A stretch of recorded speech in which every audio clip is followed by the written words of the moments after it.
The following podcast is sponsored by Structure Tech. Building biology is how we say it here in the United States, but it is a science out of Germany. It's a whole study over there of how the built environment actually affects your health. How does all of that actually affect you inside that built environment? Welcome, everybody. You're listening to Structure Talk, a Structure Tech presentation. My name is Bill Ulrich, alongside Tessa Murray and Ruben Saltzman, the three-legged stool. We are pleased to have with us Shaylee Oleson of Shaylee, and we wanted to dig into some topics that we are not terribly familiar with as home inspectors. So on today's episode, we want to talk with Shaylee about her business. She is in the home inspection business, but it's a different arena than we work in. And it has to do with mold and asbestos and VOCs and EMF and sort of these, I don't want to call them outlier things, but it's nothing that's laid out in the standard practice that we follow here at Structure Tech. So I want to take a second and have Shaylee introduce herself. Go ahead, please, Shaylee. Hi, everyone. This is Shaylee with Shaylee. Glad to be here today. Thank you so much for inviting me. Yeah, tell us a little bit about your business and how you got into it. Okay, sure. So if you want the whole story, it's kind of a short story, but originally I was a professional photographer for a long time and moved into video and then film, and kind of saw the writing on the wall when digital was coming around, and got out of the business. Then did a bunch of things just to, pay the bills until I figured out what I wanted to do when I grew up, and happened to hear somebody give a talk on this thing called Baubiology, which is out of Germany. And I'm like, wow, this sounds fascinating. And it really ticked all my boxes of what I would like to do. And so I took the classes and jumped in, and here I am 15 years later, still doing it and adding to my repertoire along the way. So yeah, it's been fun. And my business consists of doing environmental testing. So unlike you guys, where, somebody has a real estate transaction, they're selling a house, buying a house, and you guys go in and, check it out. My whole focus is anything environmental, anything that would actually make a person sick in their home or even at their workplace in a commercial building. So things like mold, VOCs, formaldehyde, any of those things, EMFs, all those kinds of things are things that I check out. That's fascinating, Shaylee. When you said biology, what was the class you said you took? Baubiology, or building biology is how we say it here in the United States, but it is a science out of Germany. It's actually taught in Europe in colleges, which we're not quite that fortunate here yet. But yeah, it's a whole study over there of how the built environment actually affects your health. So it's things like, what materials do you use to make a building? What about the air quality in the building? What about the electric and magnetic fields and Wi-Fi and stuff like that? And how does all of that actually affect you inside that built environment? Yeah, that is absolutely fascinating. And yet we don't have, college courses or degrees around that yet. But the closest thing I can think of is, the building science world. Right. So we talk about air quality, we talk about building durability, but it doesn't involve the other things like, electromagnetic fields and off-gassing and stuff like that. Sure. Yeah. I find it really fascinating here in the United States how we're focused on a green building to most people means something that's very tight and, doesn't leak a lot of heat or, energy efficient. Yeah, energy efficient. And I'm like, okay, but that's just one little part. Yeah. The whole built environment. What about the paint that you're using or the carpet or the drywall or whatever you're building with? What about all the wiring behind the walls? Like, how is that affecting you? And nobody addresses any of that here. It's completely unknown. So is there a certification then? Yeah. Like in Europe for people that do this? Well, yeah, in Europe, it's in the colleges and stuff. Here it's a certification course. So yeah. Okay. So what is it technically called then? Building biology or Baubiology. Who does the certification then? It's the Baubiology Institute down in Florida. Okay. Yeah, so they have a lot of different courses that you can take depending on what you're interested in. You can take just the EMF courses, you can take just the indoor air quality courses, you can take them all. I did them all bang, bang, bang, just one right after another, jumped in and started doing it. And I love it. It's really fun to help people. Myself, I personally was affected by a number of different things and had some health issues, which kind of led me to eventually find building biology. And it's like, wow, these are some things that were, making me sick. I had chemical sensitivities. I was being sensitive to electric and magnetic fields and didn't even know it. And so, yeah, it was very eye-opening. So Shaylee, can we just define a couple of these acronyms so everybody knows exactly what we're talking about? So let's start with VOC and then move on to EMF. Sure. So VOC stands for volatile organic compounds, and it's the off-gassing of chemicals when something is built. So if you build a new house or even a new car, once that is built, you get a certain amount of heat, in that space. Like in your house, you turn on the heat and all of a sudden everything starts off gassing, or it could be, in the middle of summer even. But as soon as it's new and it's just been built, it is off gassing all those, it's usually petrochemicals. So, which is really unfortunate, but all those gases start leaking out of whatever material that it's in, and it can affect your health. You smell it. Like if you go into a brand new home, you're going to smell a lot of formaldehyde, a lot of VOCs, volatile organic compounds. And actually with a new house, this is what a lot of people don't realize is a new house, which is traditionally built how we, that's not a green home here in the United States, would take 5 to 7 years to actually completely off gas everything in the house. Now, it's usually the first couple years that the VOCs are actually the worst and you're going to smell them more. You might not smell them after 2-3 years. They're still there, not as strong, but it does take a good 5 to 7 years to completely off gas. And that would go for even if you were doing a remodel or putting an addition on or something like that, where it's not going to be as bad because it's not the whole house, but people do have to think of that as well if they're sensitive to those types of chemicals. I've got a question for you. Does an air exchanger help with that? Absolutely. Yep. An air exchanger is great to have in a house for a number of reasons, because you're going to get all those chemicals out of the house faster with more air exchanges. It also prevents your windows from fogging up in the winter and getting condensation on them, which then can rot the windows, and then you're going to have a mold issue. And you're going to be calling me for that. And the one thing that I like to tell people is also you should have a really good true HEPA air purifier in the house, either a standalone unit that you can put on different, levels of the house, just depends on how many square feet they do, or you could put one on the furnace. There are whole house HEPA air purifiers, but it would have to do the VOC portion. So there is a difference. You can get true HEPA air purifiers with or without the VOC feature. So you have to make sure you know what it is that you're trying to do. I got a follow-up question on this on VOCs. I've heard that basically anything you smell is the result of a VOC, and that not all VOCs are bad. Like, if you're smelling perfume, if you're smelling fruit, you walk up to bananas and you smell them, that's VOCs too. What do you have to say about that? Is that accurate? I guess I haven't heard it put that way, but I know, with, fruit or something like that, and that could be true. But with perfume and things like that, yes, those are, a lot of times they put phthalates in perfume that helps extend the life of the scent. And that is a chemical that you definitely don't want on you or to be around. And phthalates is a chemical that's in many, many products. And this is kind of a whole nother road, but I do talk to people about it, but it can actually affect your reproductive system and linked to cancers. It's a really nasty chemical. But anyway, yeah, but VOCs, pretty much anything that has petrochemicals in it, anything that has a scent probably has a VOC in it.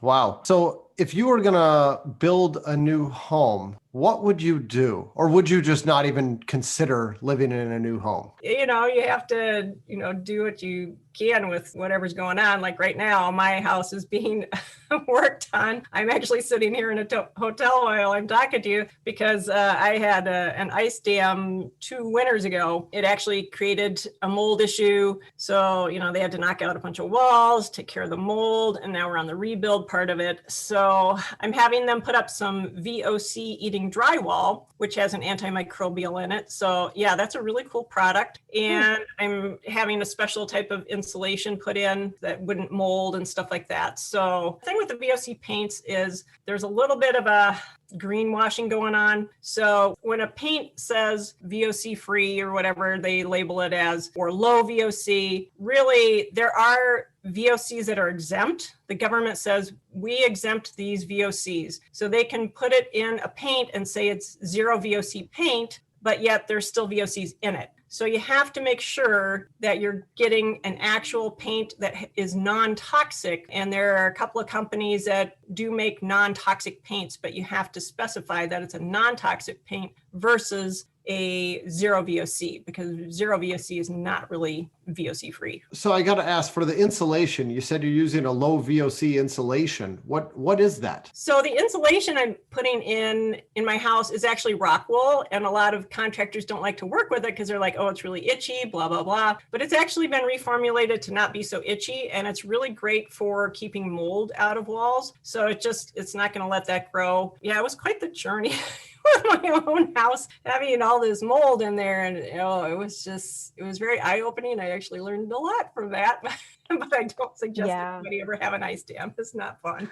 Isn't it funny how that's how most of our wisdom is gained, is just through experience? Oh my God. Yeah, absolutely. Absolutely. It's just amazing. And then when they opened up, they had to get my kitchen, and I walked in after they did that, and I'm looking up at the ceiling and I'm seeing all this old wiring, the knob and tube wiring, and it was still, I don't think it's active anymore, but it's still, present there. And I'm like, oh, they're going to have to rip that out, because you don't even want the inactive stuff up there, because they're still wires. And when you're talking about EMFs, the reason that they don't use the knob and tube anymore is because you have the hot separated from the ground, but it actually creates a magnetic field between the hot wire and the ground. And so you would have high magnetic fields in a house with the old knob and tube wiring. And even if it's not being used, there can be a resonance that it gets from being close to the new wiring. So you should really remove it if you can. It's not always possible. I get that. But one thing here, right? Ruben's going to raise his hand, and he's going to just, so we don't get a lot of people saying, no. Ruben, just kind of clear up the two-wire system real quick. With knob and tube, you do have a hot and a neutral wire. Those are the two wires in a knob and tube system. But I'll tell you, I've been at homes where we take this electrical tester. I like to call it a voltage sniffer. It's a non-contact tester where you just get it close to a wire, and you just about touch the wire, and it'll set off your detector. It'll light up or it'll beep. But I've been in some houses where you've got knob and tube, and you can get it within like a foot of that wiring, and it'll start going off because of exactly what you're describing. Absolutely. You've got this huge magnetic field that's trying to get to that other wire. And you said ground. I thought maybe you were talking about the earth itself. I mean, that could happen too. I misspoke. I meant neutral. No, Shaylee, there's no trouble Either at way. all. We have very specific listeners, and sometimes I'm not saying anybody's here to tear us down. I'm just saying we just want to be clear about what we're talking about. Yeah. And one other, when you're talking about that magnetic field on dead wires, I did a video that I put on my blog probably about a year ago or so, where I was explaining how those electrical sniffers can fool you. And I had taken a dead wire and I wrapped it around a live wire a couple times, and then I ran it out, and I took my electrical sniffer and I put it up to this dead wire, and my sniffer told me it was a live wire because of induced current that it created. So you are spot on with that. What I like to tell people is, if you think of a tuning fork, and if you take a tuning fork and you strike it and you put it right next to another tuning fork that you did not strike, it will actually pick up that vibration and start vibrating, and you'll be able to hear it. Not a lot, but you will be able to.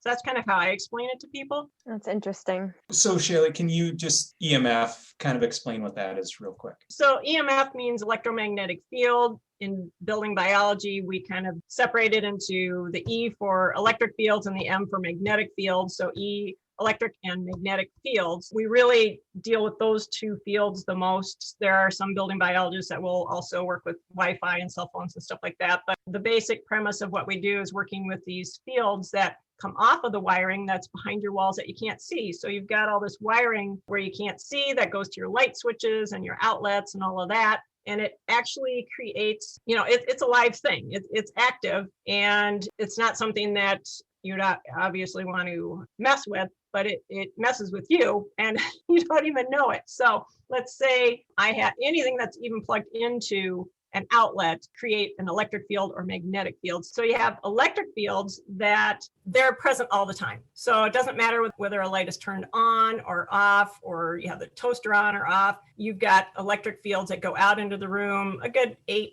feet, maybe 10. It really depends on the size of the room and the size of, your source. So those are hard to get away from, but they can be shielded. Let's say you were redoing the wiring in a wall, you have an open wall, or you're putting on an addition or something like that. Now's the time to do it. So you can shield it with conduit and MC cable are actually something that can shield those wires from the electric fields that are coming out into the room. So if you think of magnetic fields are different. Magnetic fields are generated when there is a draw on the line. So let's say you turn on a lamp, turn on the toaster, the refrigerator turns on and you can hear it running. Now you have a magnetic field that's generated when that thing is on, and it does not go out as far as the electric fields, but there's no way to shield it. So that's kind of the bad thing. But the good thing is, it falls off very quickly. So it might fall off within a foot or two of the item. Your largest magnetic field generator in your house is usually your refrigerator. Those are the types of things that I check. I have meters that can check the electric fields and magnetic fields. The most important thing is in your bedroom at night when you're sleeping. So the levels during the day can be higher, but at night they have to be super low so that they do not interfere with your sleep, your REM sleep. And the REM sleep is what people really need to get into for them to rejuvenate. Your body is resting to recuperate from the day and get healthy and strong. It helps your immune system when you're in that REM sleep. The electric fields, and it's usually mostly electric fields. I don't get too many high magnetic fields in homes, but the electric fields have to be super low so that it's not irritating your nervous system and actually keeping you awake. And I mean, not like physically awake, but your nervous system can feel that and get agitated and not get into that deep, deep REM sleep that you should be getting. So how do you feel about electric blankets? You can use them to heat up the bed, but then you have to unplug it. You can't just turn it off, because if it's still plugged in to that outlet, it's still going to affect you. So no sleeping with them on, you're saying? No, use it to heat up and then take it off the bed, unplug it. You should take it off ultimately. What about grounded sheets?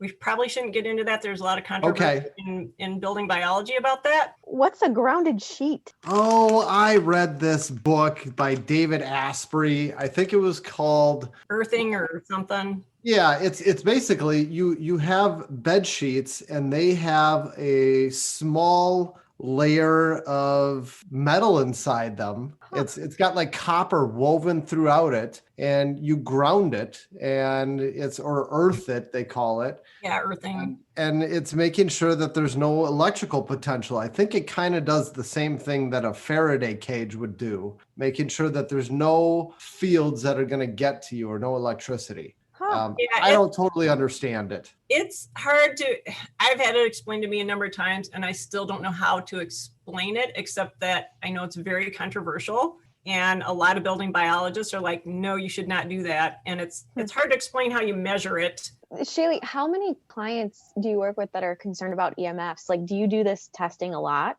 Yeah, I would say with all the, different things that I do, maybe, 20-25% of the people are looking for EMF type of testing. I would say a lot more for mold and asbestos and VOCs. EMF stuff is not really known here in this country. It's information that is not widely available or accepted like it is in Europe. In Europe, that's, they do a lot of studying on that stuff. They don't have the suppression of the information. Big businesses pay attention to that kind of stuff. Here, it's like they don't want you to know about that. Kind of like, cell phones are dangerous, but they don't let you know that. They're like, no, they're perfectly safe. So Shaylee, what about overhead power lines? We talked a lot about stuff inside the house. What about outside the house? Do you have any concern over those? Absolutely. And there are a lot of variables that come into play with that. But definitely, the rule of thumb is always you don't want some big high power lines right next to your house or close to your house. Same with the cell phone towers. So the further away, the better. If you think of those huge monstrosities that they have along the freeways, like 494 and stuff like that, I wouldn't want to be anywhere near that. And I see some of those lines going right over commercial buildings, really close to like townhomes and things like that. And I'm like, oh my gosh, I don't know. These people are probably having all kinds of issues and don't even know it. But it can be measured, but you have your house that can deflect some of that, and it really depends on the building materials and all of that. A stucco house is going to be harder for signals to get through than a stick built house. So, but it really, and if you're up on top of a hill and you're in a straight line with them versus there's a hill between you, then that makes a difference. So there are a number of variables, but rule of thumb, if you're seeing it, you should probably not be there. I mean, I would look for a different house, and I've had people who, with this housing market, unfortunately, they're snapping up things that they shouldn't be. And I had somebody who was actually, there was a huge power line right literally on their property. And this property was on a small lake, and they had lakefront, and they were looking at this house, but I'm like, it's literally right next to your house on your property. You don't want to do this because there's things you can't control with that. You can control only so much inside the house, but that you can't control. I'm congratulating myself right now on buying a house with stucco and steel siding on the outside. And I can tell you, you're definitely right. Nothing gets through here because I can't get a cell phone signal to save my life inside my house. You're definitely right about this. And it's not my cell phone coverage because I step outside and it's just fine. Good, yeah. But so you're saying no house is really close to overhead power lines. I will say that this is a topic as a home inspector that we would never touch with a 100-foot pole. Right. Discuss about this, like, well, should I buy this? Is this a concern? I'll just say I have no idea. Right. Not my area of expertise. Talk to somebody else about that. It's really interesting. And we learned about this in building biology, but I've actually had a number of clients who are from Europe. I had one lady she was from the United States. She lived in Germany for 20 years. And another person was actually from Europe somewhere. And these two people, one of them anyway, she lived in an apartment building that right across the street, very close, was this huge, power line going by. And she pointed to that and she said, they would never allow that in Europe. There are laws that they cannot have power lines that close to, where people live. So they have all these laws over there. They're so much more advanced in so many more ways. And here they allow it. It's just like crazy. It's just unbelievable. It's interesting too, because we have so much more space in comparison. Yeah. But yet we choose to develop lands sometimes that probably aren't fit for development. Right. Yeah. I mean, I have no opinion about growth. I'm not here to Sure. advocate one way or another. You notice as our urban areas kind of span out and we get beyond the loops, some of the best ground has already been taken. And so you're left with the marginal ground. And sometimes that marginal ground was used for other things like carrying wire transmission lines or something like that. Right. Yeah. That goes back to, in Germany, they accept this as, hey, these things cause a problem. Let's not do this. And here they don't want to even talk about it. They know about it, but they don't want to talk about it. So let's just keep doing what we're doing. It's one more reason to move to the cabin room, and I can barely get a cell signal there. The best sleeps of your life out there, Bill? It's interesting that you note that because sometimes you hear people talk about that. I went out in the woods away from people and I slept like a baby. And I just think that's because you've spent too much time in the sun or too much time in the wind or too much time on the boat, whatever it might be. And you're just physically exhausted, but maybe there's something to it. Yes. You want to know what there is to it? Yeah. It's called the blue smoke theory. So have you ever heard of that?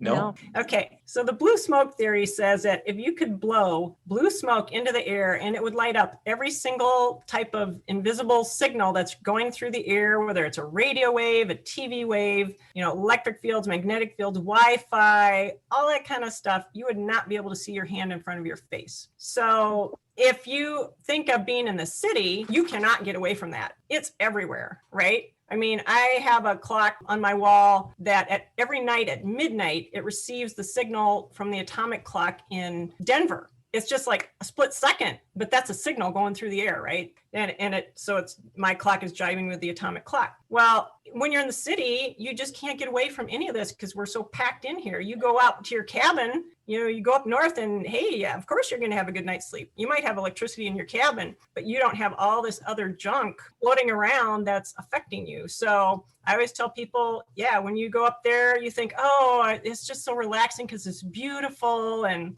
I don't have to think about work. Well, of course, that's some of it, but but the rest of it is that you're not in this soup of all this stuff going on in a really populated area. So Shaylee, can I ask you a question about this? Because Europe is there's density and then there's space and there's density and there's space. Right. And so how do they manage this type of thing in the dense areas? It's hard. I mean, there's only so much you can manage, in your house. I do not like townhomes or apartments or condos or anything like that because you can't really manage what other people are doing and you can't really protect yourself. And I know, not everybody can live in a single family home. I get it. But if you are fortunate enough to have a single family home, you can work, figure out which electric and magnetic fields are affecting you, where they are in your house. One of my services I call it the hotspot, the EMF hotspot check. So I come in and go around with my electric field meter, my magnetic field meter,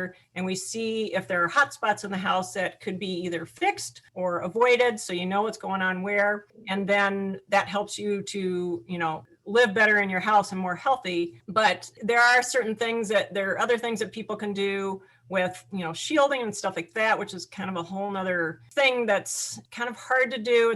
You have to really know what you're doing so you're not bouncing fields around and, be in a shooting gallery. So you don't want that to happen. So if you do it wrong, you can actually make things worse. I had a friend, he had a bedroom in his brother's townhome, and he was being affected by the Wi-Fi from the neighbors, and he put up this big EMF shielding sheet on his wall, and all of a sudden it was actually worse because there were, electric and magnetic fields and whatever coming from other walls and things like that, because he was just shielding one wall. And so now all of a sudden it's like he's in this shooting gallery and things are bouncing around, and it just made it worse. He had to take it down. I just got to ask, because I have this in my head. I can't get rid of it. Has anybody watched Better Call Saul? No. All right, forget it then.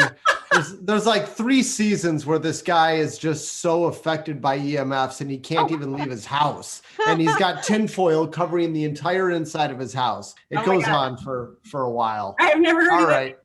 All right. Well, if anybody watched it, they get the reference. Never mind. I have to look for it now. Well, Shaylee, thank you. I wanted to dig into VOCs, and I had a ton of questions about off-gassing and things like that. But as tends to happen when we start conversations on a podcast, we just allow it to go wherever it goes. Sure. And you end up learning something that I had no idea about. So, and I know there's theories out there about why we as a population are acting more odd than we used to, maybe it's because of EMFs. I don't know. Never know. But it's really interesting. I had no idea that there was this clear divide between Europe and the United States when it came to this discussion. It's huge. There was a few years ago, actually in France, they passed a law that all daycares with children 3 and younger could not have any Wi-Fi in their building at all, because they knew that this affected people and especially kids. And so they actually passed a law that, up to 3 years old, you cannot have Wi-Fi in their daycares. I mean, that's advanced, man. That's really forward thinking. So one last question, and then we're going to have to wrap up the episode. But how old is this science on these waves that are floating around through the air, EMF or, electrical or magnetic or whatever? I would have to look that up. I don't know if it started with the biobiology movement or if it was before that. I apologize. I can't answer that. Well, I've stumped the expert. So my day is I have accomplished something this day. So, awesome. Well, Shaylee, can you tell everybody where you can be found on the internet? Absolutely. Yep. It's just ecoshaylee.com, and that's ECOSHAYLEE.com. So, and if you type that in, all kinds of stuff will come up. So yeah, you'll see me all over the place. Sounds good. Do you enjoy what you're doing on a daily basis? I love what I do. I love being able to help people because there's so many sick people out there from all kinds of things like mold and, or they have asbestos concerns or the VOCs. And being as with my background, I used to be affected by things as well and have health issues. Really nice to be able to go out and, give people hope and tell them, there are solutions. You can get better. So love it. Awesome. Well, thank you very much for your time. We appreciate it. Thank you. Thank you everyone for listening. You've been listening to Structure Talk, a Structure Tech presentation. My name is Bill Ulrich alongside Ruben Saltzman and Tessa Murray and special guest Shaylee Oleson today. Thanks for listening, everybody. We'll catch you next time. For more information on how we can provide you with the right information about your home before you buy or sell, contact us at structuretech.com.